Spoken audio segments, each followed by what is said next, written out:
Assalamu alaikum wa rahmatullahi ta'ala wa barakatuhu. Jama'a barkanku da sake saduwa da mu a cikin wannan shiri.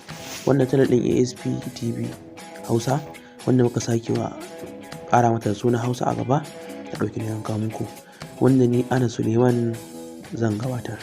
Kwana biyu kun ji mu shiru saboda yanayin jiki da jini da kuma yanayin al'amura haka. Yau shirin namu zai muku duba ne akan wani muhimmin abu. Wato wani muhimmin al'amari ne wanda zai taimaki ma'ana ƙananan 'yan kasuwanmu wajen samun tallafi na gwamnatin tarayya. Shi dai wannan abin da muke magana a kai wata hanya ce da za ka yi wa kasuwancin ka rijista da gwamnatin tarayya wurin ganin gwamnati ta san da zamanka. Duk wani tallafi ko wani bashi da ake bayarwa na gwamnatin tarayya za ka sami daga ciki saboda gwamnatin tarayya ta san da zamanka a wannan abu. Shi dai wannan rijistar ita ke kira da SMEDAN. In ka saka smedan.ng a Google Chrome ɗinka za ka shiga site ɗin. To amma kuma za mu yi muku darasi ne a yadda za ku rijistar ɗin shi site ɗin ku yi successfully a baku certificate.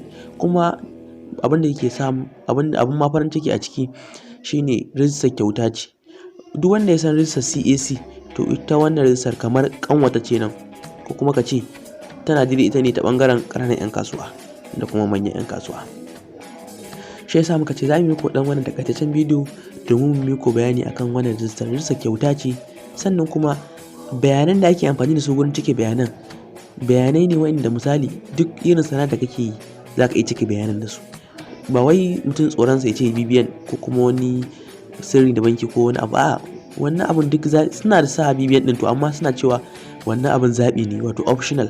Zaɓi ne ka gara ma ka saka, ka gara ma ka bari kawai. Duk ba matsala bane irin wannan abu.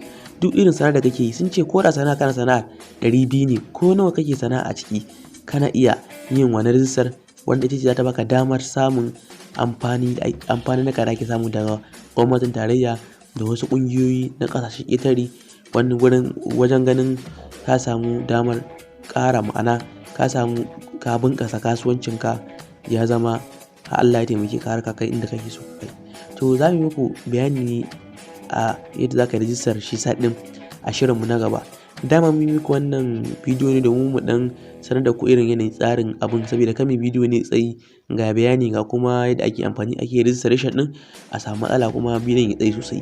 To shi sa muka ce bari mu fara muku dan tunatarwa ko kuma gabatarwa akan shi kansa bidiyon da zamu yi na gaba wanda zai zo muku, wanda za mu saka muku shi, wanda za ku ga za mu yi muku bayani ne practical ma'ana a zahirance ga yadda ake yin registration din har mu yi muku mu gama mu ciro certificate din mu duk ku gani. Duk wannan ba matsala bane ba. Ni ne naku Ana Suleiman mai tashar ASP Hausa TV nake cewa assalamu alaikum, sai mun haɗu da ku a shiri na gaba inda zamu koya muku yadda ake yin rijistar wannan tsari na SMEDAN, wato rijistar da ake ƙananan 'yan kasuwa. Na gode, assalamu alaikum. Ka gama kallon bidiyon da Allah kar ka manta da alamar subscribing